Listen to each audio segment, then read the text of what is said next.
Whoa, buddy. Put that thing back in its holster. We haven't gone anywhere. I don't understand. Check out themichaeldukesshow.com for information on how to get access to the podcast. Welcome to the party, pal.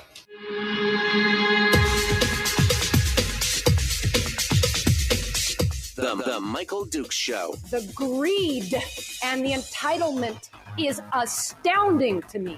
What more could you want from a low-budget radio program? This is a dumpster fire. That's just BS. It is time to get a new perspective. We know just what you need, and we've got just the cure. Open wide and prepare for a steaming hot cup of freedom. I just don't fathom it. The Michael Dukes Show, streaming live across the world. Live around the world on the internet at michaeldukeshow.com and across the state of Alaska on this, your favorite radio station and or FM translator. Good morning, my friends. It is Monday, and only 20 sleeps till Christmas. Just wanted to throw that out there in case you were wondering, and you're like, where's my, do I have my Christmas gifts done? I don't know. Do you? Are you ready? Are you all prepared? Are you ready for another great day? And getting ready for that big holiday coming up? Yeah, I know. I'm just, I'm ready for it. The holiday is fast approaching, and that, of course, reminds me that we get some housekeeping here this morning. We've still got our holiday recipe contest going on, and there's some good stuff. Let me see. What do we got here in the for the big recipe contest? Let me check it out just to make sure. See what kind of new posts we've got here. Okay, so 30 comments, 30, which again, most of those are going to be new recipes. It looks like that Bill is still in the lead, 22 votes for Bill's recipe of the bourbon caramel corn. He seems to be leading the pack here this morning, with lots of great stuff. There's some other ones in there too. We've got some red velvet cheesecake, fruit cake, the stuffing mix. We've got Deetra McGee's fig preserve cake. There's all kinds of great recipes in here so far. If you haven't gone out and taken a look at them, you might want to do that. And then you can drop your own recipe in there as well. That's how you win. That's how you win and become the champion of the holiday recipe contest, is simply by posting up your recipe and then letting your friends and relatives know that it's out there waiting to be voted on. That's all. And a vote means like a thumbs up or a heart or something, anything. And the winner of that is going to be walking away with a bag of Beard Curler coffee and a beautiful 6 o'clock club coffee mug. It's simple. It's easy. It's the way of the world, but you can't win if you don't put your recipe up there. And we can't benefit by sharing your recipe. I mean, let's face it. That was the whole point of this. The whole point of this was to let everybody share their favorite recipes so that we could all benefit and try them out at Christmas. Whether it's Grandma Faye's pumpkin pie, or Bill's bourbon caramel corn, or Grandma Hit's bread pudding mix. There's a ton of great stuff in here. So go out here and check it out. We will be taking recipes and voting on them until the 19th, and I'll be choosing a winner that early morning of the 20th. the 20th, Wednesday the 20th, will be the final day of broadcast for me for the year. I historically take off that week from usually just a few days before Christmas Eve, all the way up into the day after New Year's. After the first, it's always the second. It's always the 2nd of January. So it's, but I'm going to be off for that period of time. And, but I'll be announcing it right before I go. I will be announcing the winner of the holiday recipe contest. See, Bill did it right. Bill posted his recipe, and then I saw that on his own personal Facebook page with all his friends, he encouraged them to all go vote for it. And they did. So he's doing it right. He's doing it right. So go off with you. Check it out. Be free, and put your recipe up there. I want to see some good ones. I want to see some unusual ones, the one that great grandma pulled off the back of some cookbook or box back in 1930 something. And you guys still use it today with whatever modifications you've done. That's what I want to see. Anyway, go out there and check it out. It's available right now at Michael Duke Show at facebook.com/Michael Duke Show. Or just go to my website at michaeldukeshow.com and you can see it. You can follow the link. It's right there at the top of the page. You can't miss it. All right. What's on today's program? Well, today we're going to be jumping into it with both feet. As I said earlier, we're going to try and depoliticize the program a little bit over the next 2 weeks as we wrap things up for the year. We're still going to have some politics, right? We're still going to have some of that. But I'm going to try and spend at least a couple days of doing lifestyle stuff and just something that's a little bit different. That's what we're going to try to do anyway. On program today, though, we're going to talk a lot about, we've got a lot of headlines here to cover this morning. And then we're going to, we'll dive into a few things, including what's happening with the school districts and the budgets and some of the what do we call it? The voodoo economics and the shell game sorcery that some of the school districts are playing when it comes to analyzing their budgets and telling us how badly they have it. So we're going to talk about that. And then in hour 2, we're going to have a quick discussion with Dr. Douglas Frank, who is he's a PhD in surface electroanalytical chemistry from the University of Cincinnati. He's made a bunch of stuff. He worked for DARPA. He's an egghead, right? I mean, the guy's a brain. He's a genius. He's got a bunch of over 60 peer-reviewed scientific publications and everything else, but none of that is his claim to fame in this case.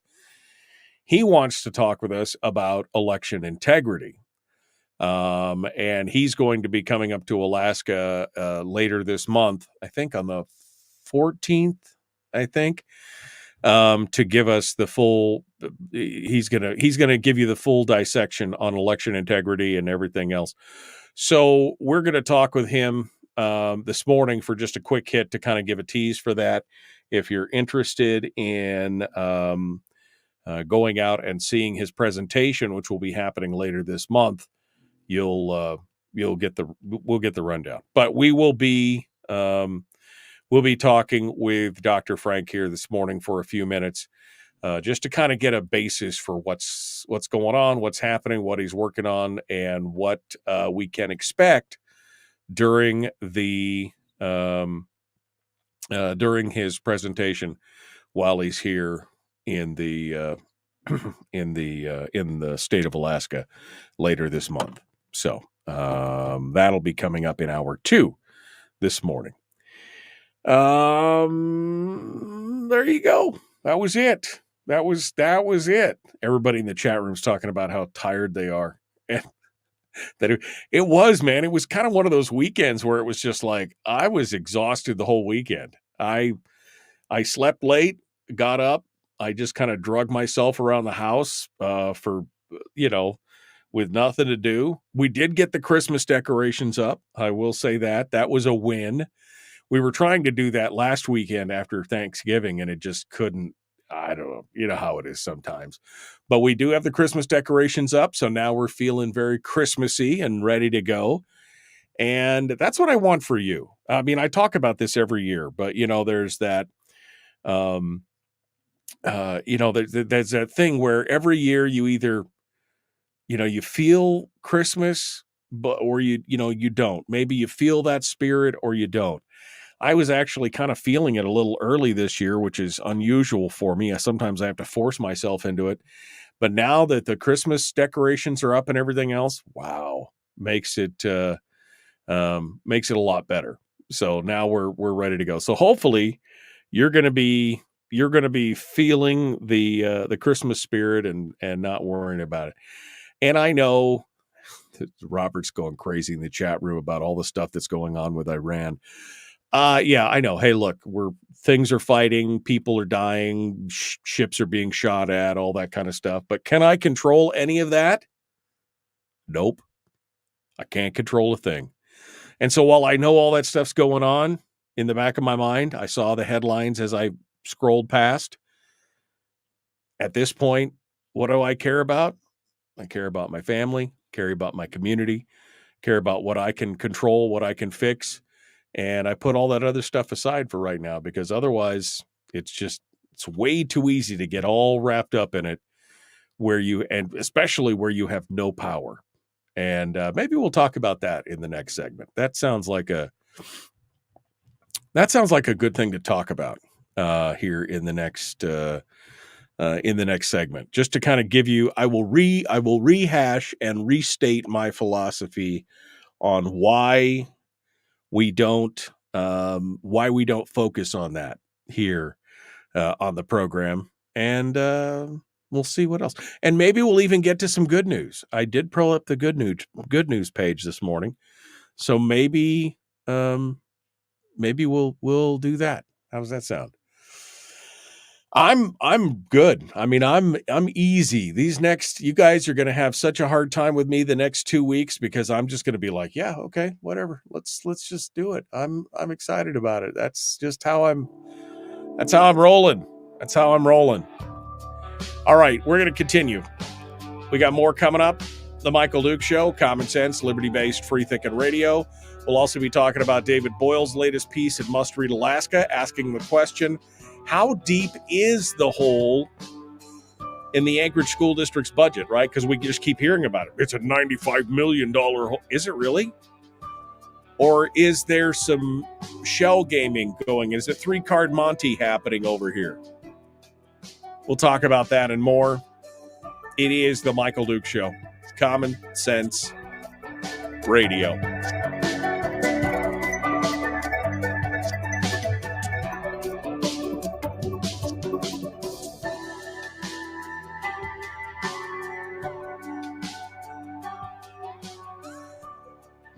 If you missed the show, you can listen to it on your time with Dukes On Demand.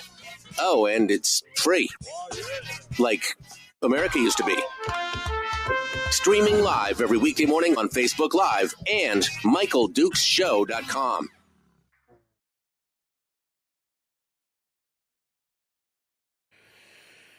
Okay.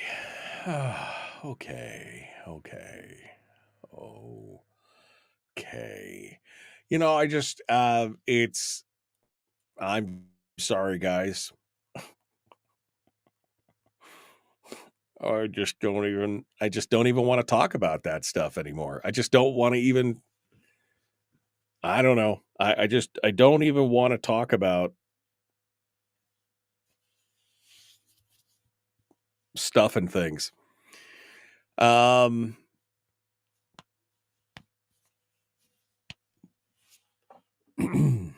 I'd rather, I'm ready. I'm ready for Christmas. Chicanery with public monies? Not possible. Impossible. says Brian. Yeah, I know. Cindy says, I'm all about celebrating the spirit of Christmas. We all have a life bigger than politics. Isn't that right? I mean, right? I mean, that's was I wearing this shirt last Monday? I seem to be recycling my shirts a little faster. Anyway, yeah, no, I mean, all I got to do is pull up Drudge, right? Or what, Fox News or CNN or whatever, and see all the stuff. And what can I do about it? What can I mean, I can't affect it. I can, help my family. I could do my job. We can do some state stuff. I don't know. I just don't know. At the end of every year, I reach that point of, it's not a low ebb of energy because I still feel energetic. It is a low tolerance threshold, maybe, for BS. It's a low tolerance threshold for politics and for all the, I think that's, apparently a can fell out of my trash can and I just stepped on it. It's just a low tolerance threshold for that kind of stuff. I don't know. I don't know.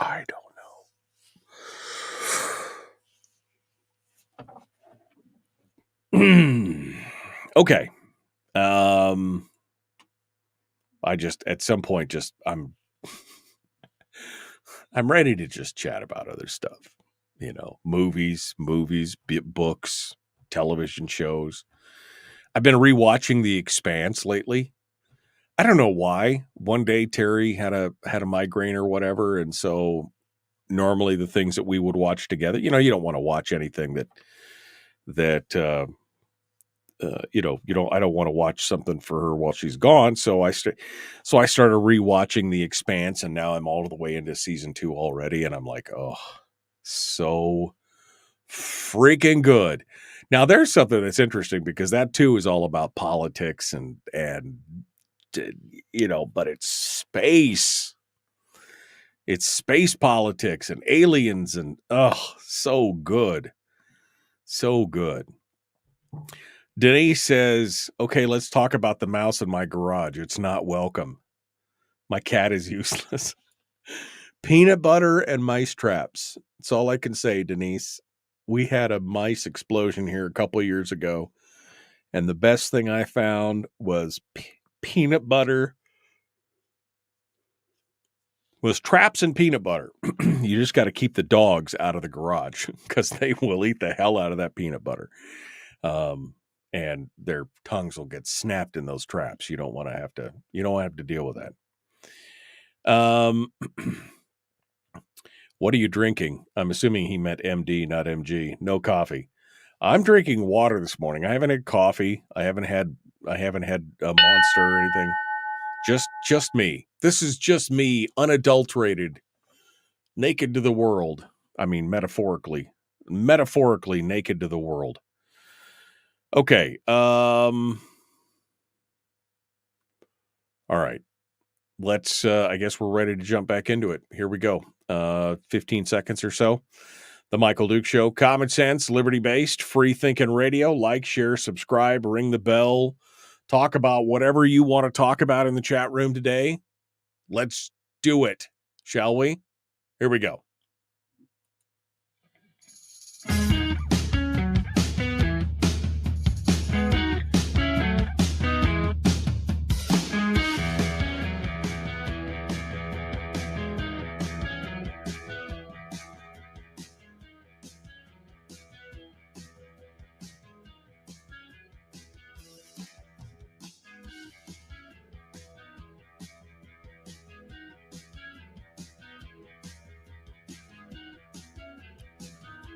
Okay. Well, my friends, are you ready? It's Monday. I got all these stories, and all these things to talk about. And I don't know. I'm not, well, I still want to talk about some of them, but it's like, I was all like, okay, we could talk about this and we could talk about that and we could, but I would rather in many cases talk about kind of the uplifting stuff and more interesting things. This is my problem with the end of the year. I'd be the first to admit that this is my problem with the end of the year. As soon as I get close to the end of the year and I realize what's coming in January, because on January the 16th, right, the session is going to start, and then it's going to be nothing but wall-to-wall political, gamesmanship for months. Be 121 days of fist fighting, virtual not real fist fighting. Come on, Facebook, don't get mad at me. Virtual fist fighting and everything else. It's going to be, it's going to be exhausting. And I'm here at the end of the year just wanting to, drink a little eggnog, look at the twinkling tree, talk with my family and my kids, and just kind of hang out and, talk about fun stuff. Nutty fun stuff. So that's what we're going to kind of try and do here over the next couple of weeks. But I wanted to comment because, we got folks like, Robert comes into the chat room and today, and he's immediately talking about, war with Iran and all this other kind of stuff. And not that it's not important to kind of know the basics of what's going on around the world. But one of the reasons why I stopped focusing on a lot of the national issues over the last few years, with the exception of firearms, I will admit that I believe that is important enough to me, and it's such a homegrown issue for many folks. It's it trickles down into the local issue that it's something I think we should still be fighting over, and that we can really take personal. Let's face it, no matter what is going on in the national level, what the national powers that be say, folks at the local level can still make decisions about whether or not they're going to be civilly disobedient or comply or whatever. We could still make a difference in a lot of those areas. But on a lot of this stuff, it just doesn't matter. We could talk about it ad nauseum. Is that going to fix it? Are we going to have a vote on what's going on? Are we going to be able to, personally do anything about it? And the answer to that, of course, is not really. And I think that's where a lot of our frustration comes from, that we see, in our world today. This kind of feeling of helplessness, in that, all these things are going on. We could see what's wrong, the overspending, the philosophies and the pushing of agendas by certain political entities or organizations or politicians. And, there's not a lot we can do about it. So we can either focus on it, because that's what I used to do. I used to fixate on a lot of this stuff. I used to focus on it and fixate on it and talk about it and, analyze it and throw out all my ideas or solutions, none of which really ever did me any good, because nobody's listening to me. Nobody's listening to you. Nobody's, none of these power brokers or movers and shakers are really listening to what the common folks are saying. And so while I still remain aware of the situations, I'm not burying my head in the sand. I'm just not going to delve down and focus my mind on it. I'm not going to focus my energies, my emotional energies, or my intellectual energies on these, because I cannot affect that. Now, there are certain things I can affect, things at the state level, things at my local level in my borough, things in my community, my neighborhood. Those are the things that I can focus on. And I mean, we've kind of come to this problem where the roles have been reversed. We always used to be able to affect, and we always used to focus kind of more locally. And then before the advent of the internet, we would get some international stuff and some national stuff, and it would trickle in throughout the day. But we were really focused on it because, again, we understood that distances and everything else, we could stay informed, but we couldn't really affect it. Now, of course, today with technology and the instantaneous transmission within 5 minutes of something happening across the other side of the world, we know about it pretty much everywhere. That's a whole other thing. But knowing about it does not give us the power to fix it. And my premise, my supposition, my working theory is that is part of the problem with the polarization here in the country, and the absolute frustration that we feel is because we intellectually, or instinctively, I guess I should say, we instinctively know that we can't affect those things. And so we get wound up, we get all spun up about it, and we realize that we can't do it. We intellectually or instinctively know that we can't do it, and can't do anything about it. And so we get frustrated. There's an old proverb that says something along the lines of hope deferred makes the heart sick. And I believe that. I believe that's where we're at, that, when we see it, we know what's going on. We have hope that things are going to change, and then nothing happens. Nothing gets fixed. Well, of course we're frustrated. Of course we're heartsick. We're mad. We're agitated. We're angry. We're sad. We're all those things. And of course that's going to happen. So why do we continue to, it's the old axiom of, I keep slamming my hand in the door. Why do you put your hand in the door? Why do you keep doing it? I'm not advocating living under a rock. I'm not saying bury your head in the sand. Sure, see the headline, see the story, and then move on. I don't delve down into it and get all the gory details about how everything is, because is there anything that I can do about it? Does it affect me directly? No. Does it affect, sure, it may affect the country. It may affect foreign affairs. But can I do anything about that? No. Well, you're just ignoring it then, Dukes. Well, okay, so I'm ignoring it. I understand what's happening in broad general terms. Do I need to get down into the filth and wallow with the pigs to know that I like bacon? No, I don't have to. And so that's one of the reasons why we don't cover a lot of that stuff, here on the program.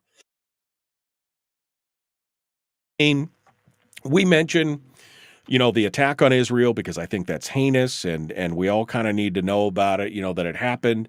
But again, I'm not sitting down focusing on my day-to-day, what's the playbook for today? What's happening right this minute? We talked a little bit about Ukraine when Ukraine happened, because again, kind of the heinous nature of that. And then later on about the trickle or the knock-on effects of what that is doing to things like our oil industry here in the state of Alaska.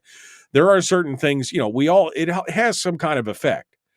But this is what I see in a lot of people in America today, is that they're so down in the nitty-gritty of things over which that they have no control over, and they are so frustrated in so many ways specifically because they have no control over those things.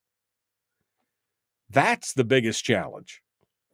So anyway, that's why we don't necessarily on this, and I'm basically this is a long way to answer the question about where Robert wanted to say things and come in and talk about, Iran and how we're doing, we're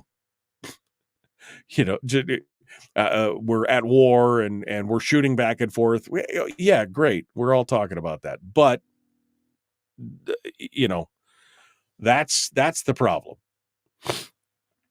But again, we can't control a lot of that stuff, and we should learn. It's the old Irish proverb, right?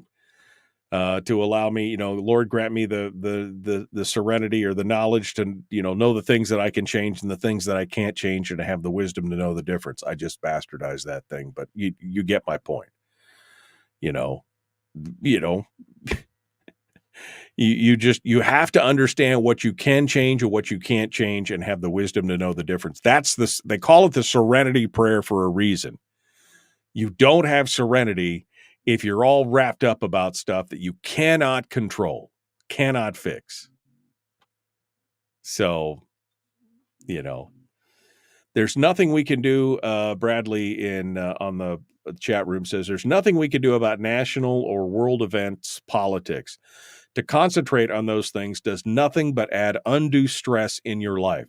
Better to concentrate on things we can control, such as local politics and events. That's exactly what I'm saying. He just concised down my last 6 minutes of blathering into a very concise statement. Thank you, Bradley. He's 100% right. That's exactly what I'm saying. To concentrate on all that stuff does nothing but add undue stress into your life. I remember it was 10, 15 years ago. My wife came to me and said, she said, we have to talk. And of course, it's never good, guys, when the woman goes, we have to talk. I'm like, okay. Well, she goes, you're angry all the time. You're angry all the time. And it's starting to make the kids nervous. I'm like, I'm not mad at them. She goes, I know, but you are mad all the time at so many things. And I had to do some real self-reflection, because I am not normally an angry person. It's just not my nature. I'm pretty happy-go-lucky. I'm gregarious. I'm the life of the party.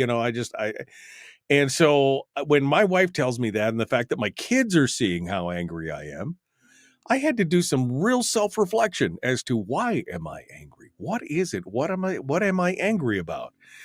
And after a good solid week of reflection, I realized predominantly it was because of everything that I just talked about. That I was so frustrated that everything is going on, that I was so hyper focused on everything that was happening out there, that and that's when I made the decision. That's when I stopped watching, because I would watch the news like all throughout the weekend. I would spend several hours over the weekend watching the commentaries and the talking heads and and all that kind of stuff about things. And I would just get wrapped up about it, because again, you're right. I can't. So I just unplugged. I unplugged everything on the weekend. I made a conscious decision and said, okay, you know what? I'm done. I'm done with that. I used to do all kinds of show prep throughout the weekend for the next week's show, and I stopped doing that as well. I'm like, if I can't do a good enough show with just a couple hours prep, I'm not going to spend all weekend. And you know what? It was like a weight lifted off my shoulders. I mean, it was like a weight lifted off of me. And I become lighter and brighter and everything else. And that's why as I get closer to the end of the year, I'm reminded of how I used to feel. Because, it's kind of that oppression and the whole thing. That oppressive feeling of, oh, I can't do anything about it. And so now, as I get closer to the end of the year, it's my time to recharge and get with it. But that's why I don't cover any of those big things. So that's, I just wanted to throw that out there. I think that'd be good. That's now you know. Now you know. All right. Well, we're going to talk a little bit about the school district here in a minute. This is something that we may be able to fix or may have an influence on. And we're going to be back. Don't go anywhere. The Michael Duke Show. Common sense, liberty-based, free-thinking radio. Dr. Douglas Frank will be joining us in hour 2, talking about election integrity. We're going to be back right after this.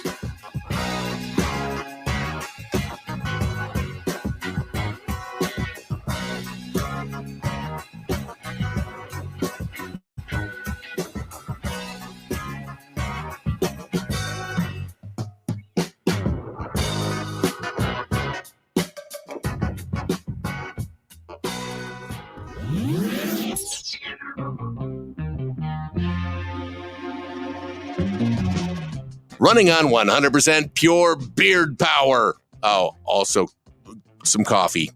We dip our beard in coffee. Ha, nice beard. The Michael Duke Show.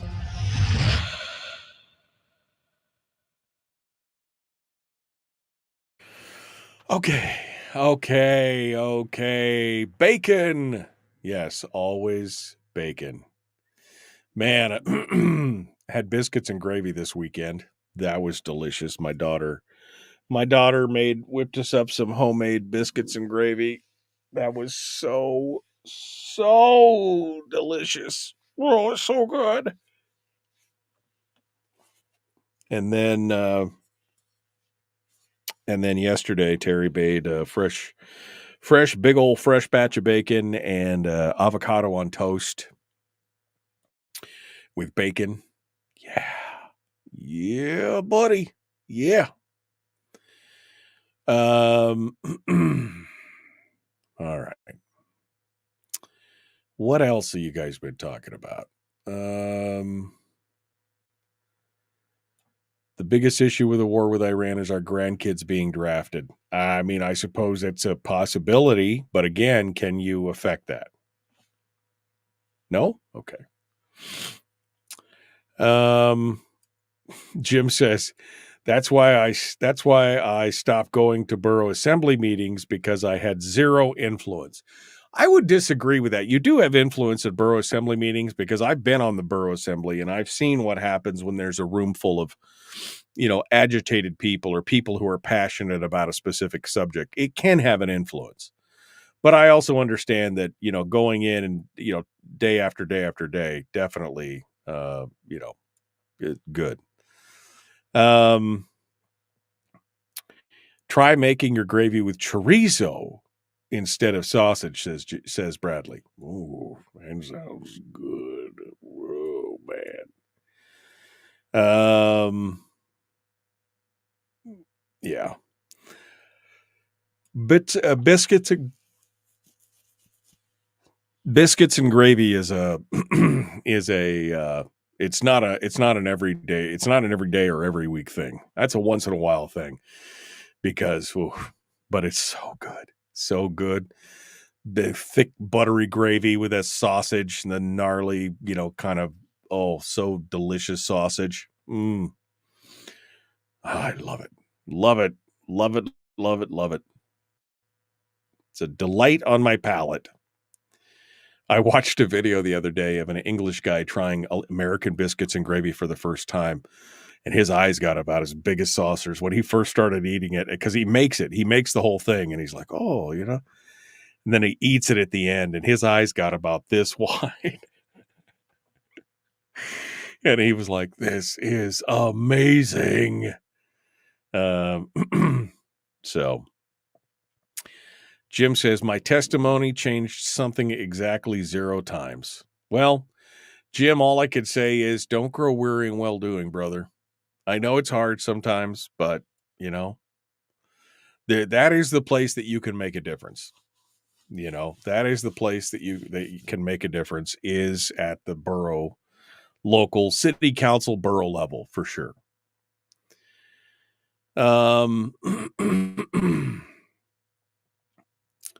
Wow. I scroll backwards and it's like on repeat here. Okay. What else? All the kids will be here. Oh, Denise has got like a school. She's got a schoolroom full of kids at her house right now. They're warming up the camper to make room for sleeping. Oh, she's got her whole family coming for Christmas. Oh, man. Eggnog. I know. I had eggnog in my coffee yesterday. I whipped it up a bit for my coffee. Just to, it was a little decadent, but it was delicious. It was delicious.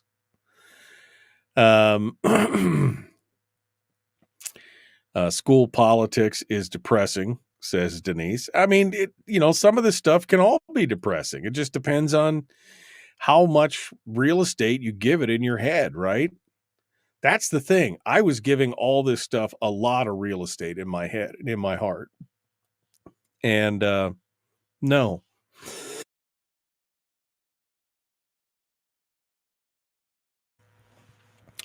There's a keto gravy made with cream cheese that's pretty darn good. I'll try it.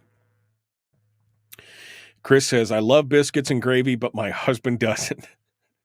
Well, that sounds like you need to make yourself a small serving size, single biscuit serving size biscuits and gravy. That's what you need. That's what you need right there. The recipe ? Oh, yeah. Denise should post that keto recipe up here in the chat room. That's not a holiday recipe, but all right. Well, that's the 30-second warning. Are you guys ready to go? I'm ready to go. David says, agreed, Tawny, because she was talking about the Matsu-Boro ordinances. She goes, I'm still impressed that a single voice can still cause positive change at the local level. We got to be on our game at the local level to represent. Exactly. All right, here we go. The Michael Duke Show.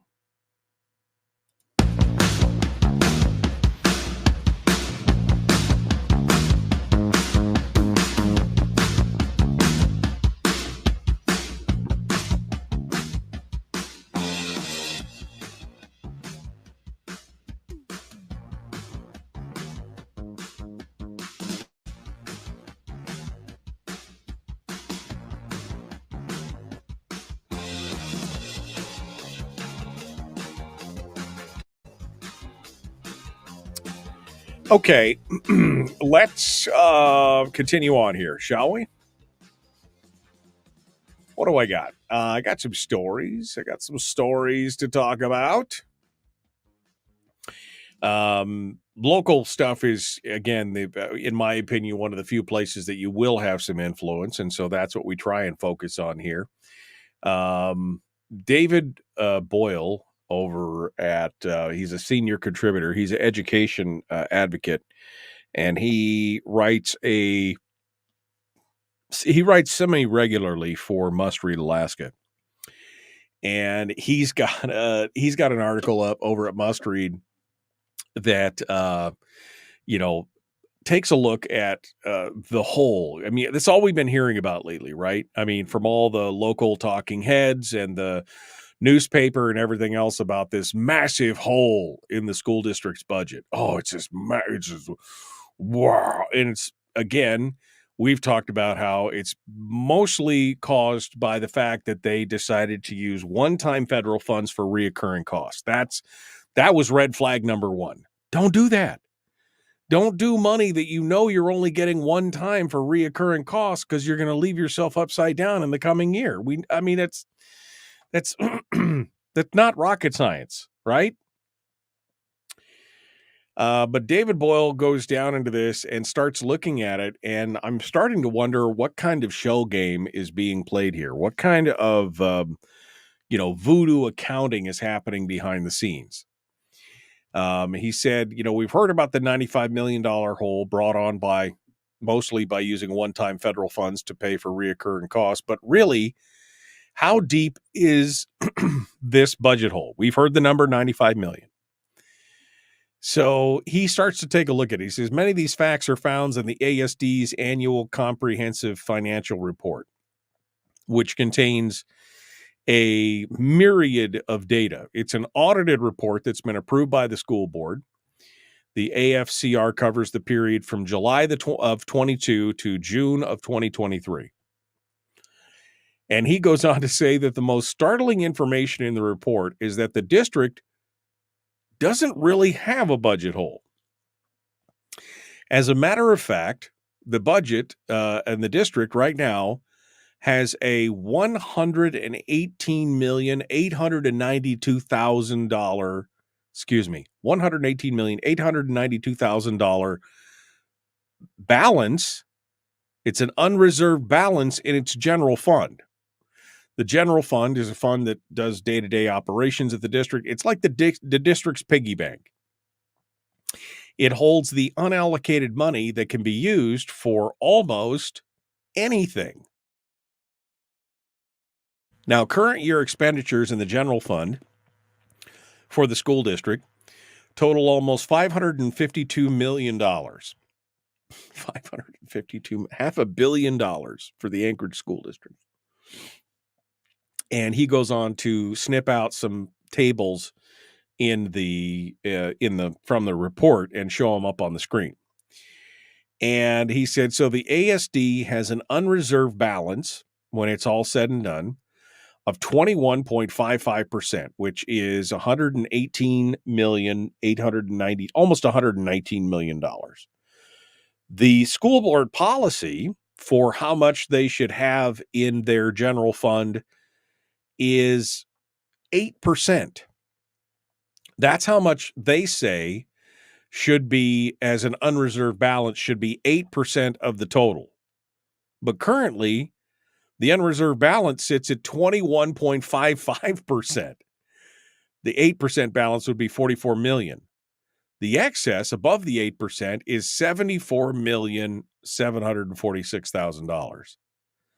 The board could even set the minimum unreserved balance at 5%, which would be $27 million, leaving enough to backfill the so-called $95 million budget hole. Now, because the state doesn't want school districts to hoard money in their reserve funds, it sets a cap of 10% unreserved fund balance under the public school foundation formula policy, but the state waived that 10% fund balance cap through fiscal year 25 due to COVID, right? So it allowed them to have excess funds because they were getting a lot of one-time monies and a lot of everything else. And so they allowed them to waive that 10% cap because right now they're at double the 10% cap. So why does the school district have such a large unspent balance of money in its piggy bank? They say that the very large unreserved fund balance is due to higher than normal vacancy rates and attrition rates. The fewer students, the less need for teachers, lower costs, but they've got the money. They've got the money right there. That's a that's a big chunk of the supposed $95 million budget hole right there, with just what they have in excess funds in their fund balance. They could also save themselves about $25 million if they remodeled the core. There's a big battle going on right now over Inlet View School.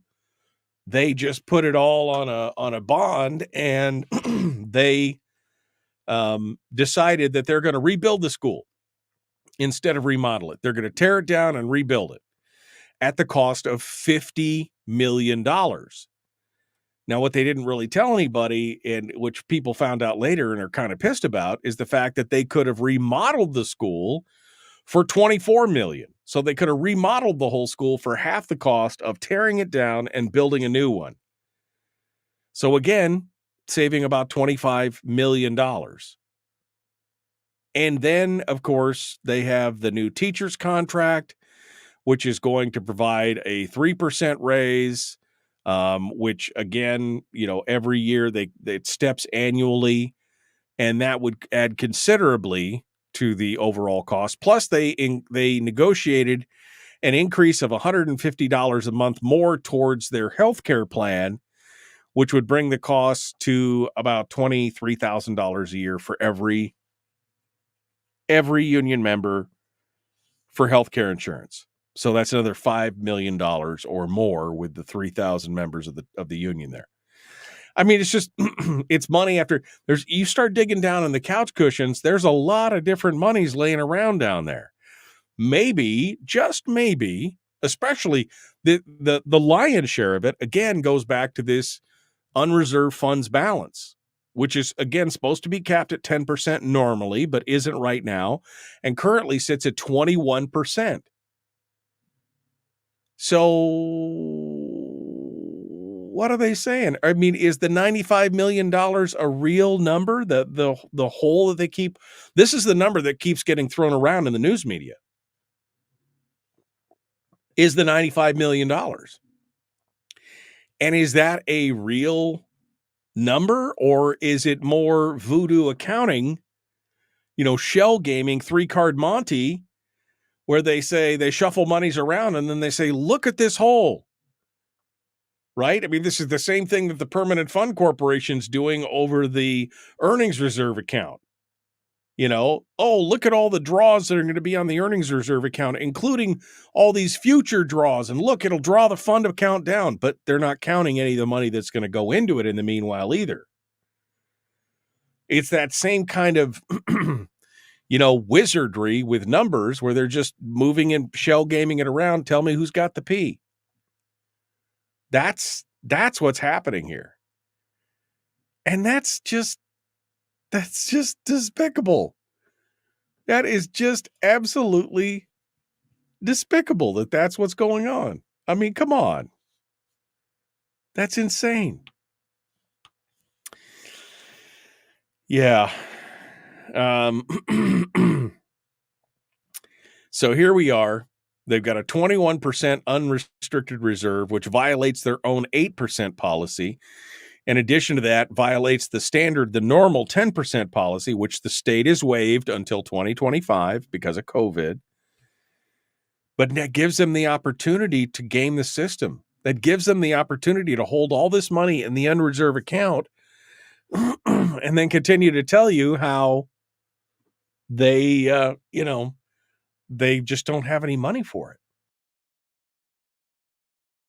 It's frustrating. The whole thing is just frustrating. And again, this is one of the reasons why this is reason number 1206 why I homeschooled all my kids. It's just right there. That kind of stuff right there is frustrating as hell. All right. So coming up here in the next segment, we're going to talk with Dr. Douglas Frank. We're going to talk about some election integrity. He's coming up in about 10 days. I guess he's going to be doing a big presentation up here. And so I said I would have him on the program to give us a little tease about what it's talking about. And he's going to be coming forward and chatting with us in hour 2. There you go.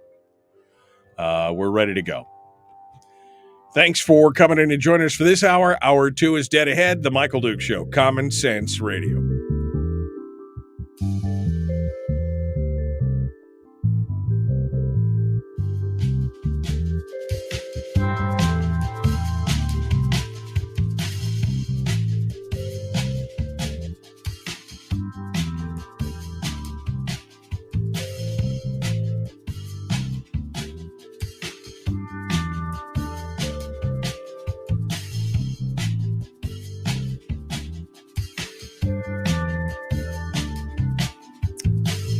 Yeah.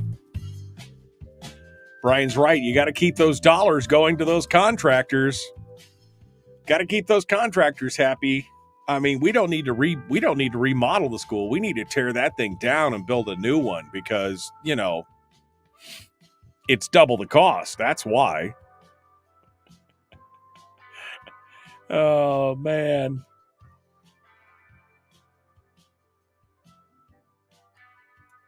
Gail says, Bjorkman voted to steal a large portion of your lawful PFD and voted yes on your 67% pay raise, yes for the 12th paid holiday in the state government, and yes on increasing the base student allotment, yes on defined benefits, yes on the carbon offset bill, and yes on the bloated budget. Yeah. I mean, it's going to be interesting to see how that race, factors out here in the coming years, in this next year with Ben Carpenter and Jesse Bjorkman. It'll be interesting, for sure. All right. What else we got? Grits is good. I do like grits. I've had grits a few times prepared. Grits and cheese, really good. I've never had grits and gravy, but I'd like to try it sometime. But we just don't. I've never cooked grits myself. But I have eaten it at restaurants and stuff like that, and they are good. I do enjoy them. I do enjoy grits. They're the more savory, right? I mean, they can be sweet too, I suppose. But I've usually had them in the savory variety. Now, give me some cream of wheat, which is similar to grits, but not the same, right? With just a little bit of heavy cream and a tablespoon of brown sugar. Oh, so good. So good. Cream of wheat. That's a filling, hearty meal. That's on a cold day. Sometimes you just want a little cream of wheat. That'll make your life better. All right.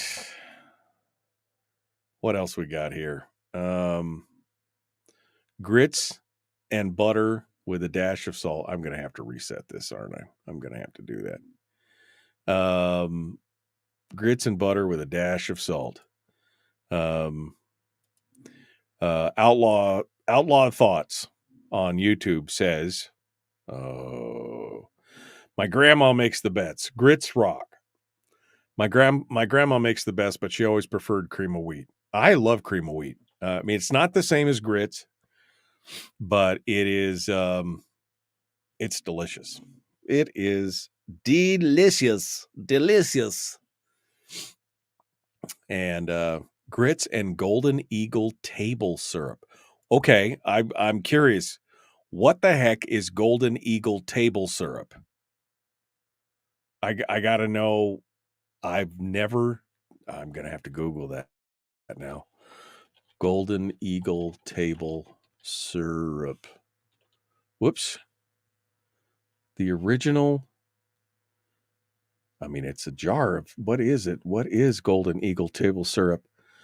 Fayette, Alabama, a mild table syrup was irritated due to the lack of maple syrup, created a Golden Eagle with a combination of cane sugar, corn syrup, molasses, and honey. Oh, that sounds interesting. Okay, Golden Eagle table syrup. Interesting. I've never seen that. Okay. Well, now I know. Now I know it's time to go check that stuff out later on, huh? Pure cane sugar is all it is. Oh, man. I like polenta too. That's grit like. Wow, why can't I? Oh, all right. Hold on a second here. I gotta do this real quick. Everything is locking up. Just hold on to your pants for a second.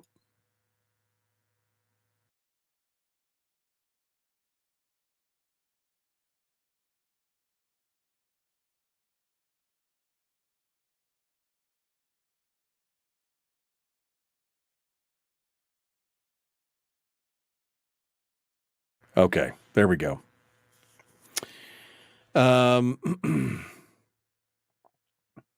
Seward's only paper just ended service November 29th due to lack of funding. No one to warn people of what the city government does now. I wasn't sure if you heard that news. It's the Seward Journal, says Outlawed Thoughts. No, but I know that there are people who are writing about it in local community blogs and Substacks and stuff like that. So yeah, you guys in Seward are going to have to kind of glom together and start, phone treeing it together, I guess. Malta-meal is also good. I've never had malta-meal. Is that like a malted cream of wheat, barley, or is it wheat? Isn't malta-meal barley? Like creamed barley? All right. Doesn't Seward Journal have a digital presence? Do know. But if they folded due to lack of funding, they're not going to keep up the digital presence. I would assume that would not be one that they would continue to do in that regard. Okay, we're coming up on it here. We're going to rejoin. It's time. Wow, already. We got to go. Back with more of the Michael Duke Show, Common Sense Radio.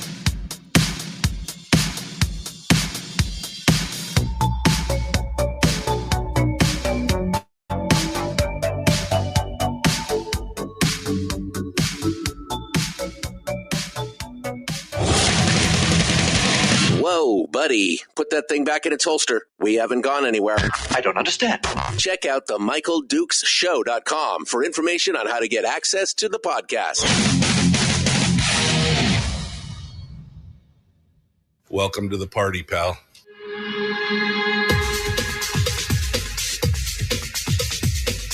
The Michael Dukes Show. The greed and the entitlement is astounding to me.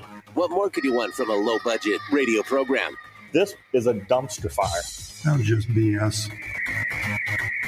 It is time to get a new perspective. We know just what you need, and we've got just the cure. Open wide and prepare for a steaming hot cup of freedom. I just don't fathom it. The Michael Dukes Show, streaming live across the world. Live around the world on the internet at MichaelDukesShow.com and across the state of Alaska on this, your favorite radio station and or FM translator. Good morning. It's Monday. It's 11 degrees outside. It's actually gotten colder since I got up. It was like 13 or 14 degrees when I first got up. It's actually getting colder here this morning. It's going to be a white Christmas, no matter what you say. Good morning and welcome back to the program, hour 2 of the big radio show. I'm expecting my guest to call in or sign in or whatever. Haven't seen him quite yet, so we'll see if that happens. If it doesn't, no big deal. I'm good. We've been talking about why does it always default to food? That's my question. Why does the chat room always, when we start yammering on about different things, why does it always default to food? But again, I think that's kind of the human experience. Whenever you talk about going somewhere, like, I'm going to Seattle, or I'm going to Hawaii, or I'm going to, fill in the town, wherever you're going. Somebody who's been there is, you got to go try this restaurant while you're there, right? Doesn't that how it always, you like sushi in Seattle? You got to go to this little place. It's a little hole in the wall that nobody knows about. I've got one of those. It's one of those restaurants that is so good, it doesn't even have a sign outside. You know what I mean? It has no signage on the building at all. You just got to know where it's at. And you go there and you have sushi. So delicious. So delicious. But that's how it always ends up, right? We always end up talking about, if you're going to this place, then you got to make sure that you stop by this restaurant or eat at this eatery. It just seems, what it just seems what it is. It's so good. I don't know. I love talking. Speaking of food, have you put up a recipe on the Facebook page for the recipe contest? We've got a holiday recipe contest going on right now over on Facebook. Why don't you go put up your favorite, and don't put up a cream of wheat recipe. I know how to make cream of wheat, unless you're going to be creative with it. We were talking about cream of wheat during the break, and grits, and apparently malto-meal. I've never had malto-meal, but apparently it's a thing. Chris is going to read me the directions and tell me exactly what's in it here in a second. But we have the holiday recipe contest up and available on our Facebook page right now, facebook.com/Michael Dukes Show. Just go over there and click on it and post up one of your favorite family recipes, and we will all vote on it. If it sounds good, we'll give it the thumbs up or the heart or whatever. My recommendation is that you do what Bill did. Bill put his recipe up there, and then he shared with all of his friends. He shared the link with all of his friends and told all them to vote for it as well. Smart. Bill is always thinking.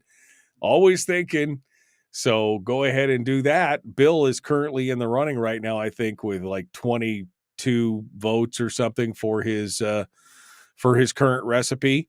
But the winner of that, which is going to be, we're going to do it on the 19th. We're going to take recipes and submissions up through the 19th, and then on the on the 20th, I will announce the winner, who will receive a bag of beard curler coffee and a 6 o'clock club coffee mug. It'll be great. It'll be so good. So that'll be coming up. And the 20th, the day that I announce, Bill did it. He shamelessly promoted his own recipe, which is a great idea. And on the 20th, that will be my final day of broadcast for the year. So Wednesday, the 20th will be my final day of broadcast for the year. And I'll be off then until the 2nd of January. Tuesday the 2nd, I think, is what it is. So there you go. That's the housekeeping for today. Recipe contest on vacation as of the 20th. I'm letting you all know so you're not surprised as we go through it. And we're doing good. Brian says he's translating from his great grandmother's scrawl. Apparently he's trying to figure out a recipe that she had. He said she was Norwegian and English was a bit of a challenge. No New Year's show. We don't do a New Year's show around here. We take that time off because, nothing's really happening. And it's my time to recharge, and it's time to recharge. All right. Well, I don't know where my guest is. He was supposed to. I offered the time. They wanted to take the time. I sent the email. They're not here. Okay, that's fine. So we've been talking about breakfast foods. And Brian mentioned something that I'd never heard of.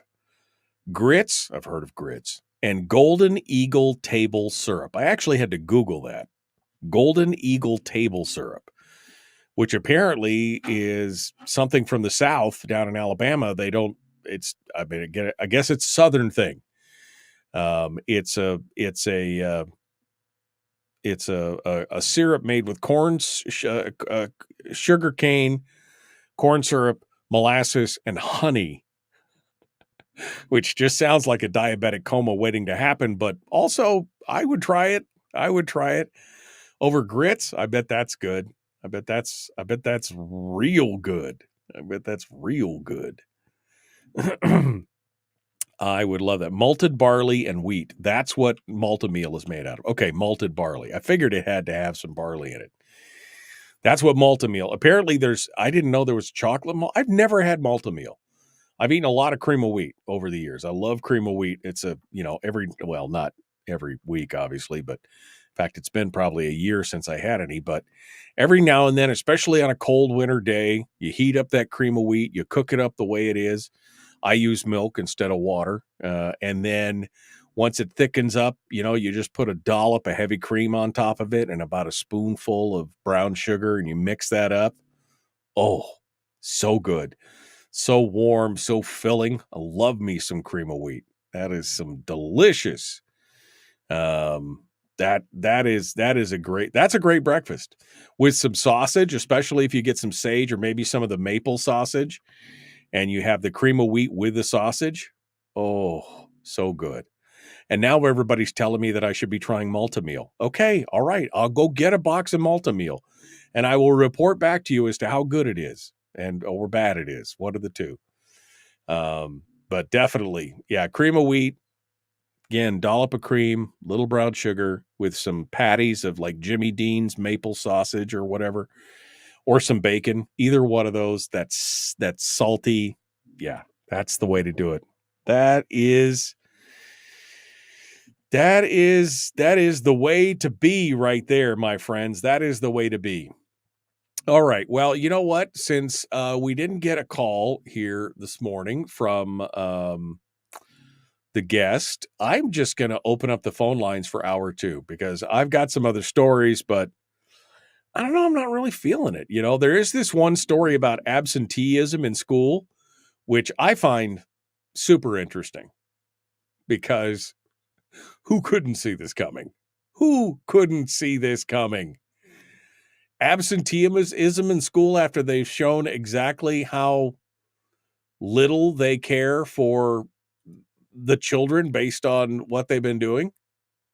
Shocking. I know. Shocking. All right. I'm just logging into the phone system and we are good to go. All right. So the phone system is now up and running. So we should be ready to go. If you want to sound off this morning on any topic, if you want to talk about Maltameal, the benefits of that, I am happy to do that as well. 907-433-3150, 907-433-3150. The program today and the phone lines brought to you by our friends over there at Satellite West. You'll find them at satellitewest.com. They've got a full selection of tools to keep you connected no matter where you are in the state of Alaska, whether that's phones or text messages or emails or internet or whatever it is. And they've got a variety of local dealers as well across the state of Alaska. So go out and see them at satellitewest.com. 907-433-3150. Hey, look, I got a couple lines on hold already. So I guess we're just going to go to the phones this morning and see what you guys have to say. Let's start there. Good morning. Who's this? Where are you calling from? Hey, thanks, Michael. This is Rob up in Fairbanks. Well, good morning, Rob. How are you, my friend? Long time no hear. Yeah, long time no see.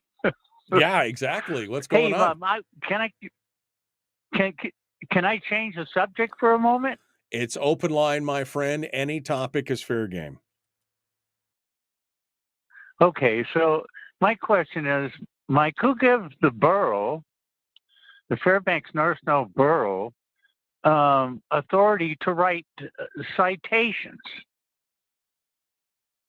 What kind of citations are you talking about? Having your vehicles parked on the side of the road in front of your house. I don't know as they have the authority to do that. They had authority for code enforcement, and that was for, code enforcement. Yeah, code enforcement for borough enforcement. code. But I don't know if they can tell you, they don't have road powers. They have limited road powers through the road service area, but the borough itself does not have road power. So I don't know if they could tell you if you parked your vehicle on the street in front of your property. I don't know as how they could write you a citation for that specifically, unless it was in violation of some, but mostly borough code is about, building or wood burning or something like that. Okay, well, that was my question. And if anybody else has had a problem, I'd like to see them step up and they haven't been very nice to me. And this young kid that's probably very well educated of 24 wrote me a pretty substantial ticket. What was the? And, Rob, do you have the ticket? Can you tell me what the ticket says? What did he write you the ticket for having your vehicle? Well, on the street, or what? What is he citing on that? It was parked supposedly in the roadway. I live on a dead end street with 5 other houses, and me and my other friend, we kind of take care of the road of whatever we can. And then, it's just like, here comes the borough 5 or 6 days later with their loader and whatever, and trying to clean it up, which we've already done. And then it's a code violation of it's supposedly parked in the road right away. And I just I don't have it sitting here in front of me at this present time, Mike. I'm sorry. Well, that's okay. I was just curious. Maybe it has to do with, I don't know. I think I'd be asking questions about that citation, quite honestly, because they have to cite the. Well, it's for $320. Holy cow! Yeah, that's it. And we got not a very good connection here, Mike. I'm sorry, Rob. Can you hear me? I can hear you. Go ahead. Yeah, but and I'm gonna contest it, and it's got to go through the regular court system. Oh, I definitely would at that point, just to see. I don't know. They have to cite the code or the Alaska statute that they're relying on the ticket. So I think I would be asking questions as to what authority do they have to do that. Well, they have some kind of borough code. I think But I'd look it up. I think I'd look that code up on the borough's website under their code section to see what it's about. But yeah, I just wanted to let you know. I mean, I'm pretty much a homebody, and everything that I have here runs, and it runs fine. And they just don't like it parked there. And I'm going, there's only 2 people on my road that even works. And the rest of them, they don't care because it kind of slows the people down who live here. Right. So, yeah, I'm just kind of curious. Well, thanks, Mike.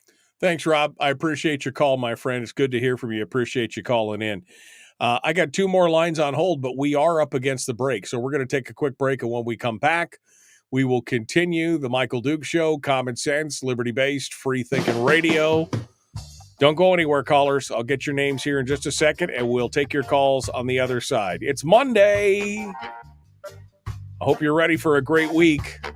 Only 20 more sleeps till Christmas, in case you were wondering. Back with more of the Michael Duke Show, Common Sense Radio.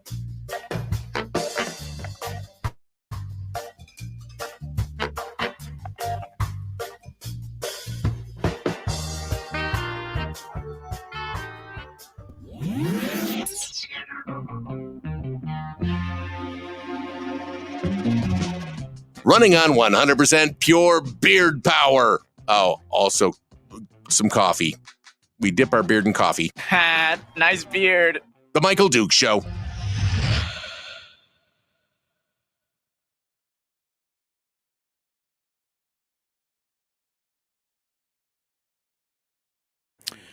Okay. Let me go back here. Jeannie says it's a violation of. I don't think Rob lives in the city. He lives out in the borough. So he doesn't live in this. I don't believe, if I recall correctly, where Rob lives or the area which he lives is outside of the city. And this was a borough officer that was doing it. So I don't think I definitely would be,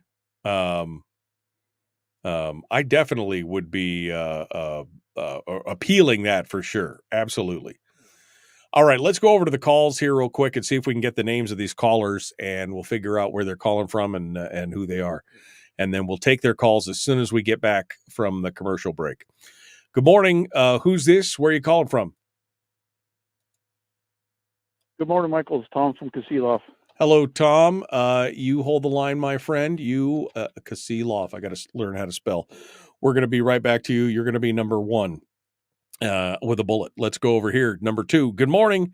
Who's this? Where are you calling from? Russell from Fairbanks. Hello, Russell. You hold the line, my friend. You will be number 2 in the queue. I'm going to make everything rhyme today. Okay. So you hold a thing. And that's it. We got 1 and 2. If we had 3, it'd be 3 in the tree. But there you go. I'm going back up here. I have a big bag of blueberries I picked up in my freezer last summer off my I want blueberries. Oh, man.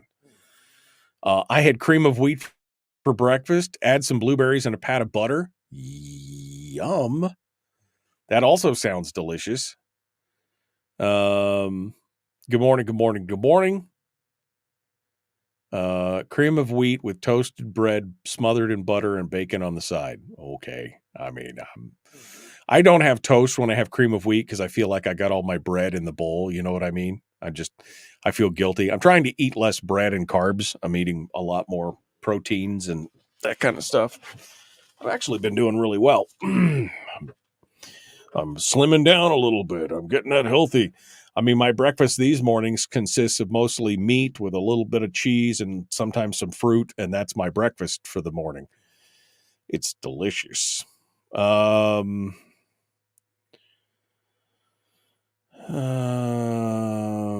there's a violation of the thing, and the thing I always have some freezer. Appeal the ticket. The judge will say you violated the law. Simple as that. Pay the fine. No, I find that if you appeal tickets, a lot of times some common cooler sense prevails. But I don't know what the ticket said. I don't know what violation it was calling for. I don't know if it was a violation of state statute or borough code or what. But we'll have to see.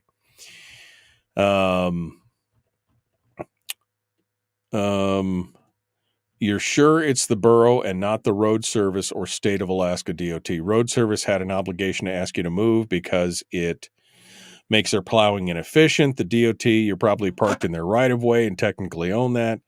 Same if you're in the city, but the borough doesn't have road power, so you shouldn't be hearing from them on that subject unless one of those neighbors you say are okay with your parking doesn't like it. It could be it. If it's a cul-de-sac, I don't know. Again, it's all speculation because I don't know what the ticket says and I don't know what statute they're citing because they're supposed to cite that on the statute or on the citation, right? Either the statute or the code that you're violating. That's part of the thing that goes on your ticket. Here's what they're violating. But, I don't know. Patrick on YouTube says if it's like a cul-de-sac, it would be about fire trucks or emergency services not being able to turn around in it. Maybe that's what it was. I don't know. It could be it might have something to do with that because that seems like an awful big ticket. I mean, that seems like an awfully big ticket, $300. All right. Here we go. We're 20 seconds out. We're ready to jump back in. The Michael Duke Show. Common sense, liberty-based, free thinking radio. Like, share, follow, subscribe, ring the bell, do all the stuff. Let's get to it. Let's get to it. We got calls to make and people to talk to. Happy Monday, my friends. Here we go.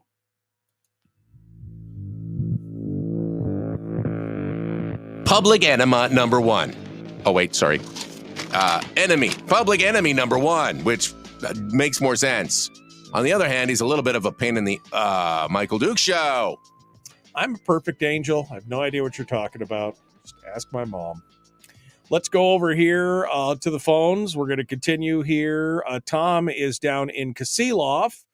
Tom, what's on your mind this morning on this bright and beautiful Monday? Good morning, Michael. Well, my 10-month-old border collie sitting here chewing a bone on my lap. That's what's going on. Oh, see, that's beautiful. So, that's beautiful. She's wonderful. So on Friday, Firearm Friday, we were slamming California, if you recall. And then at the end of the show, Willie Waffle was on. And you guys started talking about Guy Fieri. Right. Well, he's from Sonoma County, the area that I was from. And he had a restaurant there called Johnny Garlic's, which was phenomenal. And probably the one thing I missed when I left there. They had a meal there called Cajun Chicken Fettuccine Alfredo, which I go in, I try something else. In fact, I was in there one time. I tried some bacon wrapped shrimp they had, which was awesome. The waitress came over and asked how it was. And I said, honestly, it's wonderful, but I miss the Cajun Chicken Fettuccine Alfredo. And she goes, well, let me go get that for you instead. I was halfway done with the other meal. And they brought the Cajun chicken to me. Anyways, the wonderful thing about it is, I'm just giving you a highlight of the one good thing about California is Guy Fieri put that recipe on YouTube, shows you exactly how to do it. He didn't hold back. And I have it, and I can cook it here now. And I just had it last night for dinner. And you're not sharing it with us? What the heck is wrong with you, my friend? Well, I am. It's on YouTube. It was actually his signature meal that won him his spot on Food Channel, and he used it for his whatever culinary graduate or something. But it is absolutely to die for. So yeah, no, I'm down with it. Take a picture of the recipe and put it on Yeah, I highly recommend everybody out there. It is. I just sit there and put my face in it. It's unbelievable. Just But I it's just cool that he wallow. actually put it on YouTube. So I just he shows wallow you. Yeah. around in it like a. I'll just put my face in it and smash. It sounds delicious. Yeah, snap me a pic or send me a link to the YouTube That's what I video. did. Yeah, and I'll take a look at it. That Yeah, sounds delicious. I'll- it was. I made a little garlic toast with it, and it was phenomenal. There's something about good The food, recipe right? makes enough for like 4 heaping meals. Are you telling me that there was no leftovers, Tom? Is that what you're telling me? So, I'm sorry, I've got a really bad echo, Mike. But anyways, I'll post it there on the Facebook channel for you. Yeah, highly recommend it. The only thing good that came out of California, except for me. All right, Tom. Well, I appreciate it. I look forward to seeing that. There's nothing like good food, to make you smile for sure. Thank you, Tom. I appreciate your call. Let's go over here and we'll see what you have to say here. It's Russell up in Fairbanks. Russell, what's on your mind this morning? Well, I just wanted to cast my vote for Malto Meal. I was born in California 75 years ago, so yeah, there's another thing that was good that came out of California, but like I say, that was almost 75 years ago. But I grew up on cream of wheat and oatmeal, and in my opinion, there's nothing better than Malto Meal. I gotta say, yeah, I mean, I've eaten a lot of cream of wheat and I've had grits and I've had, of course, oatmeal, regular oatmeal, steel cut oatmeal, which is very good as well. Rolled oats. I've had all those, but I've never had malto meal. And everybody's talking about it this morning. And apparently there's different flavors. There's chocolate malto meal and some other ones as well. So yeah, I guess I've been missing out this whole time. I'm gonna have to go check it out and get me a box of it. Yeah. It's definitely, we can buy it, readily here in Fairbanks. So, but I'm curious about that syrup you were talking about. Yeah, this is Brian was talking Golden about it. something Yeah, that was- yeah. Brian said he spent 10 years living in the Deep South, and he said it was grits with Golden Eagle table syrup. And I was like, what's that? So I went and Googled it. Apparently, it's been around since the early 30s, and it is a mild. They said that it was a mild syrup that the guy invented because some of the other syrups apparently tore up his stomach or whatever. And they said since they couldn't get access to maple syrup, and it's a syrup made from cane sugar, corn syrup, molasses, and honey. So those are the 4 ingredients to it, and I would try it. I would try it out just to see what it's like. It's a Golden Eagle tables, and you can. Me too. Yeah, so you can. Let's see, Eagle table syrup. I found it, and you can get it right off of YouTube or not YouTube, but Amazon. You could buy it right off of Amazon. It's the original syrup, $27 for 2 15-ounce jars. So go check it out. Originally made in 1928 by Victor and Lucy Patterson of Fayetteville, Alabama. He wanted a mild table syrup after most of the available syrups at the time irritated his stomach. Due to the lack of maple, he created Golden Eagle from a combination of cane sugar, corn syrup, molasses, and honey, which sounds delicious. I mean, it's all sweet. Sounds like diabetes in a cup, but I'll try a little bit of it just because. So, all right. Well, thank you. Yeah, I try not to use too much sweetener on my malto meal, but well, that's why I always go when I do cream of wheat. It's always some heavy cream and about a tablespoon, sometimes a heaping tablespoon, depending on how big my bowl is, of dark brown sugar. And that usually does it right there. That's usually just enough sweet to make it. But that is, that's one of those heartfelt meals where you especially on a cold day when it's wintry and blustery and you're sitting under the blanket and you're watching the fire or, whatever, and you're just eating. It's just so comforting. It's definitely a comfort food thing. And now I guess I'll add Malta-Meal to my list to check it out. So, well, Russell, thank you for the heads up and your experience on that. Okay. Thank you for sharing. I appreciate you being part of it today with us. Thank you so much. All right. That leaves all four. I guess we're talking about breakfasts. What breakfast? What is your, and simple breakfast, I guess. My wife has been doing over the last few years, she's done it on and off, is the, what do they call that? It's the steel cut oatmeal, but they do it in the jars. It's not quick oats, but that's delicious as well. Steel cut, kind of the real kind of crunchy, textury. It's not the fine cream of wheat or grits feeling. It's like big, chunky steel cut oats. Those are delicious as well. But I think our favorite thing, which is my wife and I have been doing here for about a year, is every weekend, at least one day on the weekend, we have, she makes up a full plate of thick bacon, sometimes thin bacon, depending on, what we're feeling like, but a big plate of bacon. And then I mash up a couple of big Haas avocados with some sea salt and some black pepper, sometimes some everything bagel seasoning to put in it. And then you mash that up and you put it on buttered 7-grain or 12-grain wheat toast. And you have avocado on toast with bacon. And that is breakfast of champion time right there. That's what that is. That is breakfast of champions, is the avocado on toast with a little bacon.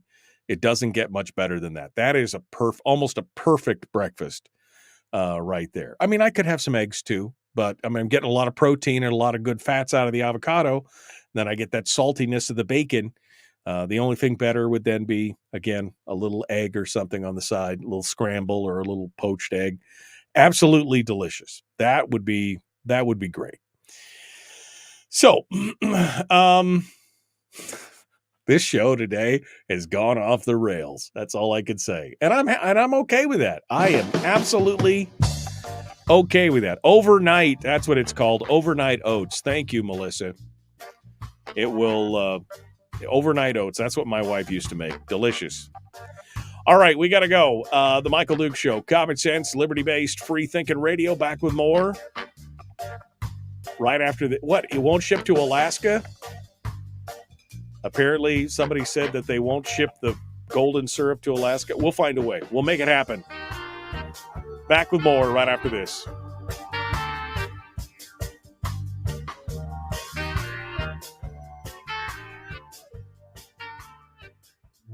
We're broadcasting live through a series of tubes. Allowing all of these entities to provide streaming stuff going on the internet. Well, it's kind of hard to explain. Sorry. Streaming live every weekday morning on Facebook Live and MichaelDukesShow.com.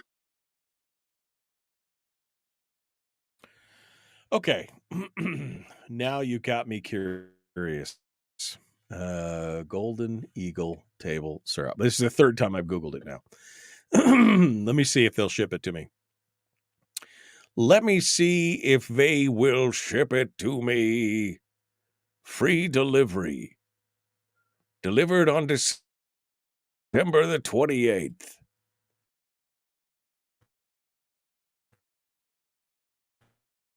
Okay. First delivery. No, I don't want it to be automatic. I don't want, they're shipping it straight from their store, the James Family FBA. That's cool. I mean, that is cool. The James Family. It says I can get it delivered. It says I can get it delivered right now to my thing. So I'm all about that. Golden Eagle syrup, the pride of Alabama, it says right on the front. since 1928. GoldenEagleSyrup.com. Brian has started a trend here. Brian has started a trend. It's absolutely delicious. Still tastes great, but the price is beyond unreasonable, somebody says in the comments. Still less than $3 each at stores in the South. $27 for 2 jars is insane. Well, okay. I mean, find somebody who lives in Alabama and have them pack you up a case of it at $3 a piece and send it over to you. I mean, it's easy to do. That's all you got to do. Just make it happen. I mean, have you priced out maple syrup lately? So, yeah, made from a blend of corn syrup, cane sugar, cane molasses, and pure honey. I'm down to try it. Down to try anything once. But you can get it right there from Amazon. I do love living it up, living in here. All right. Cream of barley, says Deshana, by Alaska Flour, is awesome and grown and made locally. Alaska Flour does some cool stuff. I mean, they do some cool stuff. Are we doing miscellaneous Monday, says Tyler? What's your favorite video game? What video game do you enjoy? What's your favorite lounge drink? I enjoy a dirty martini, like a dirty, filthy martini. That's kind of if I'm going to go to a cocktail bar and have a cocktail, it's going to be a dirty martini with 3 olives.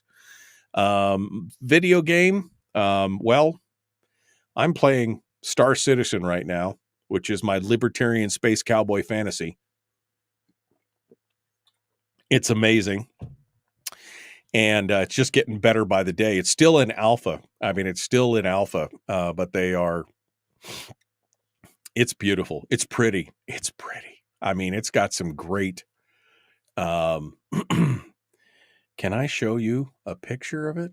I can't. Maybe I can. I mean, people on the podcast and on the stream probably don't care. Let me see if I can pull you up here a picture real quick, and I'll show you just the graphics and the height. It's so much fun, Tyler. You would really enjoy it. I mean, if you're a sci-fi guy, if you're space fantasy, ships and space stations and everything else, you would, I think, enjoy this. I've roped a couple of my friends into playing it with me. It is pretty darn amazing.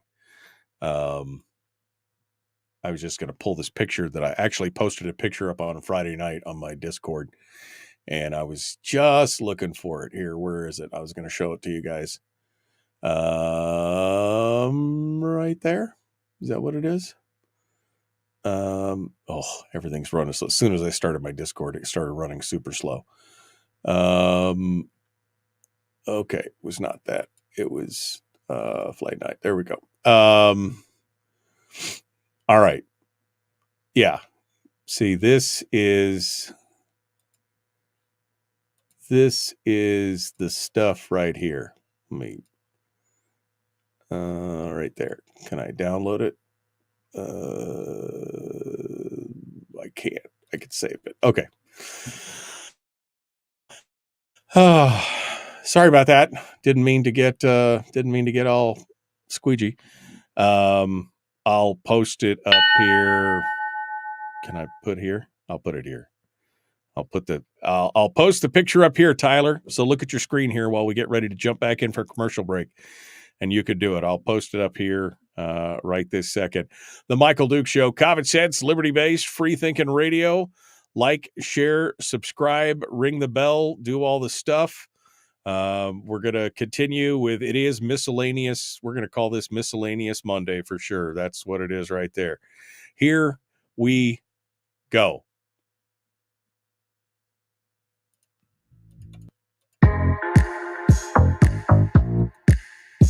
The Michael Duke Show. Not your daddy. Wait, sorry. Not your daddy? Ooh, not your daddy's talk radio. Whew. I was scared for a second. Thought we were going down. Here's Michael Dukes and the show.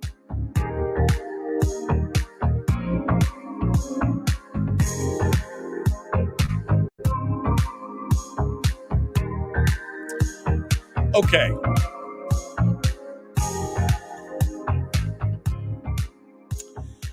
All right. Welcome back to the program. It is Monday. Somebody asked, is it Miscellaneous Monday? And I said, yes, apparently it is Miscellaneous Monday. We'll talk about whatever it is that you want to talk about. And so Tyler asked, what video games do you enjoy? What's your favorite lounge drink? And so I was just sharing a picture of my favorite game that I've been playing a lot lately. This is a shot of me and some other guys from Alaska that were playing the other night in a game called Star Citizen, which is amazing. It's just amazing. Like I said, living out my libertarian space cowboy dreams. All right. Well, anyway, let's get back to business. What else you guys got going on? Tomorrow on the program, Brad Keithley, Chris Story will be joining us for a discussion on the top three, the weekly top three. We will talk a little bit about politics. And then later in the week, we're going to try and break it down again to some lifestyle stuff and some good news. And let's see, was Shower going to come on? I think Shower's coming on this week. We will we'll make sure we got it over there. But it's fantastic. So make sure you stick around for this week. We're gonna have a good time because again, we're rolling it all up into the holidays as it comes through. So, phone number to call this morning if you want to. I guess we ended up talking about favorite breakfasts. Phone number to call 907-433-3150. I got the endorsement. Apparently on Maltameal. Russell and everybody else is saying Maltameal apparently is the bomb diggity. I don't know how I missed that in all my life here. I have no idea. Walmart has golden eagle syrup, says Chris. Okay. Because we were just talking about golden eagle syrup, and I got them I found the Amazon link. We were talking about it, but now Chris says, nope, Walmart has it in their stores. So apparently you could just go to Walmart and get some, and there you go. There you go. It's all good. I'm just looking through here if there's anything else that we can go through here. All right.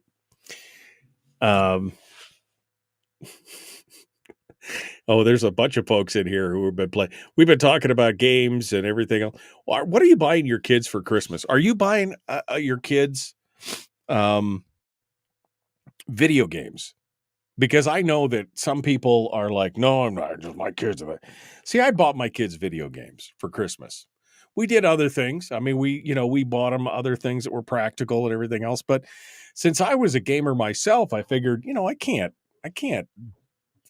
I can't deny them the joy of some of those things. And so I've always bought my kids some video games for Christmas because that's just part and parcel of the fun, right? We have a good time together. And so I've been, in fact, at one point when all my kids were in the low teen years, meaning, they were all in their early teens, 12, 13, 14. At one point we would play together as a family on World of Warcraft, which is just a sword and fantasy kind of open world thing. And it was a great Saturday or Sunday, endeavor to spend time together, to enjoy each other. Sometimes we'd all be in the same room with, sitting around the couches with our laptops and playing, or sometimes we'd, have the voice chat on and they'd be in their rooms and we'd be down in but we were all hanging out and we were all going out and doing dungeons and slaying monsters and picking up, I don't know, whatever the quest was, pick up posies or pansies or minerals or whatever. It was always a lot of fun. That was a lot of things. So, I mean, what about you? Do you guys buy your kids video games, or are you adamantly against it? I mean, I for one am like everything in moderation. I do everything in moderation. That's all I could say right now. You don't want to go too crazy on anything. But I think that's a lot of fun. I think that would be fun.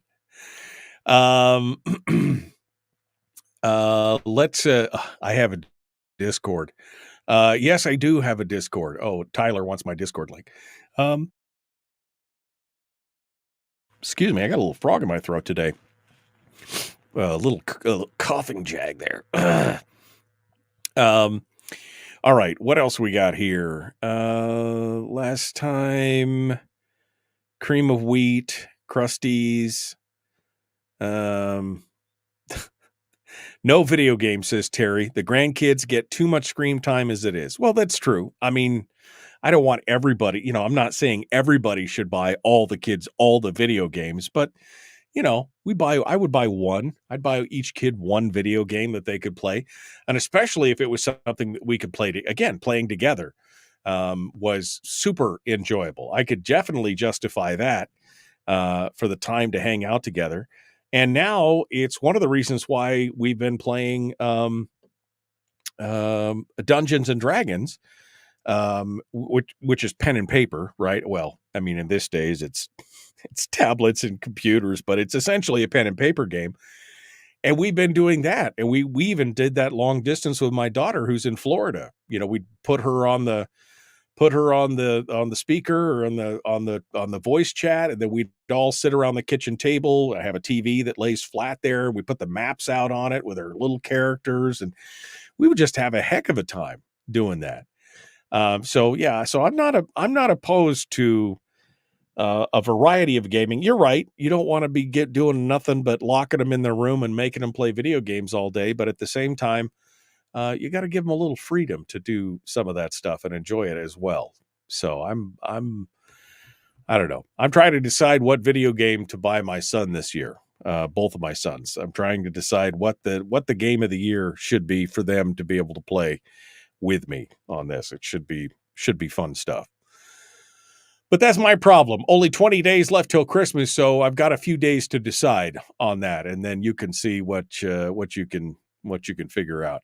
Myst was another one. Myst and Riven, those were the puzzle games. That was back in the day. Remember, that was back in the day when those puzzle games, and Myst was so crazy. There's actually a documentary. If you haven't watched the documentary about Myst, that tells kind of the whole story behind it. That was such a crazy game. And for those of you who are looking at your radio like I have no idea what you're talking about, it's okay. I understand. It was a puzzle game that was photorealistic, which in its day was it was amazing. Absolutely amazing. And now, of course, things have changed. But crazy stuff for sure. So it's anyway, I'm ready to do it. All right, we're down to the last few minutes for today's show. Tomorrow again, Brad Keithley, Chris Story, Mike Shower on Wednesday, John Lott. I'm going to confirm that today, but we'll nail it down. We should have John Lott on the show on Friday for Firearms Friday to talk about some of his latest piece, including, we discussed it briefly last Friday, his latest piece about how the numbers that are coming out of the Uniform Crime Report, which is the DOJ, FBI, reporting on crime, how those numbers are being, I guess I shouldn't say they're being fudged. Those numbers can be misleading. And it should be a good discussion. If I can get Dr. Lott on for Friday, that's how we have everything all lined up. And then the following week, I think we're going to try and lighten it up even more throughout that week. And we're just going to do, I don't know. Maybe one day we'll do favorite music and then we'll do favorite movies. I know definitely on Monday, Tuesday, Wednesday of that week of Christmas, we're definitely not talking about anything political, period. That's it. I put my foot down. We're not going to talk about any of that. It's going to be perfect. Now everybody's going on about Nintendo, Wii gaming. Wii gaming was actually pretty good because you actually had to get up and do things. I mean, I remember when I would get with the kids and we would play, not tennis. We would do Mario Kart, but we would also do tennis and we would do something else where you had to have the controllers and you had to battle it out. And of course, now these days, the big thing is the virtual reality where you put the goggles on and now you can have like a lightsaber and you can slice things and fruit and, they're throwing stuff at you and you can explore. And yeah, technology is amazing. Technology is very amazing. And I'm excited to see where things are going to go in the future. But I mean, I just can't see, again, giving it to the kids, but also engaging with them in it, I think is the important part. The important part is you don't give them a video game and then you wander off and just let them entertain yourselves. I want to go play it with them. I want to go do it with them. And I think that's the important part. So, well, it's going to be good. It's Monday. We're running out of time for today. We're ready to hit the road. So stay warm out there.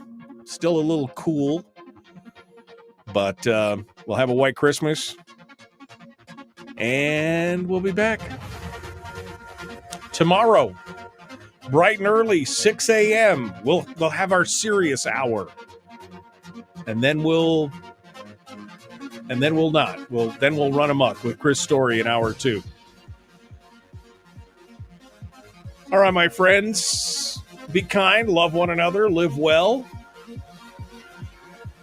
The Michael Duke Show, common sense, liberty-based, free-thinking radio. Don't forget, if you heard our auction on Friday, the showcase, we did a lot of great stuff at AlaskaRadioAuction.com. If you'd like to save big on gift certificates and stocking stuffers for businesses around the state, just go to AlaskaRadioAuction.com and you can find lots of great stuff to stuff in your stocking.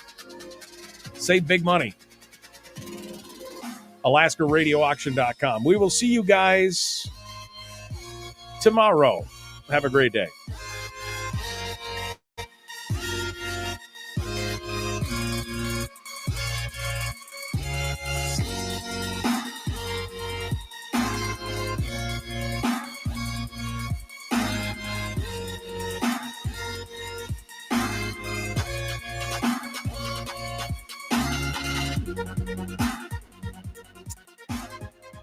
Tyler says, if you like Dungeons and Dragons, check out a game called Dark and Darker.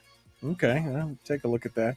I'm looking at Baldur's Gate 3 right now. My wife wants to play, I think, and so we're probably going to we might do Baldur's Gate 3.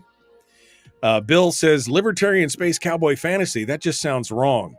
Well, it's like being in Firefly. That's what I want. I wanted to. And you could do anything. I mean, this thing is just look at how pretty that is. That's an in-game screenshot. We're actually all flying down to the surface of this planet right now. That is it just doesn't get any prettier than that. A lot of fun. Anyway, that's Star Citizen. Let me know if you want to play. I'll give you a referral code. You'll get some extra cash, in-game cash, if you want to play. Tyler says, do I have a Discord? I do have a Discord that I set up and I've never used because most of the folks on this show are not of the age to understand what Discord's all about. But Tyler, I'll see if I can sneak you an invite. Bradley says he's been playing. I've been wanting to play Star Citizen. It will run on an older machine, Bradley. I mean, I have a newer machine, but it ran on my old machine as well. The important part is to make sure that you have a fast hard drive. You got to have a solid state drive and a semi-decent video card. So, but it is amazing. It is amazing. It's a lot of fun. Come join us. Like I said, hit me with a message and I'll give you my referral code. You get an extra, I don't know, I think it's 5,000 credits or something in game. What else? Is anything else? My kid had first gen Nintendo, and then gravitated towards role playing games. Yeah, role playing games are a lot of fun. Okay, I guess that's it. I guess we're out of time for today, folks. We'll see you tomorrow. Have a great day.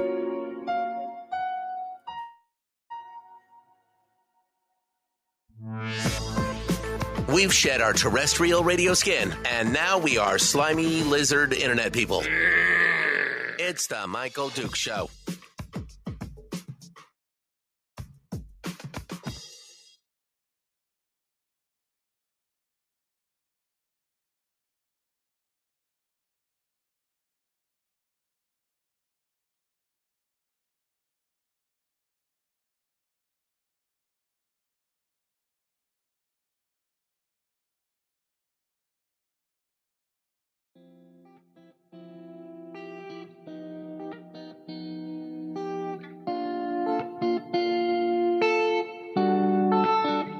Goodbye.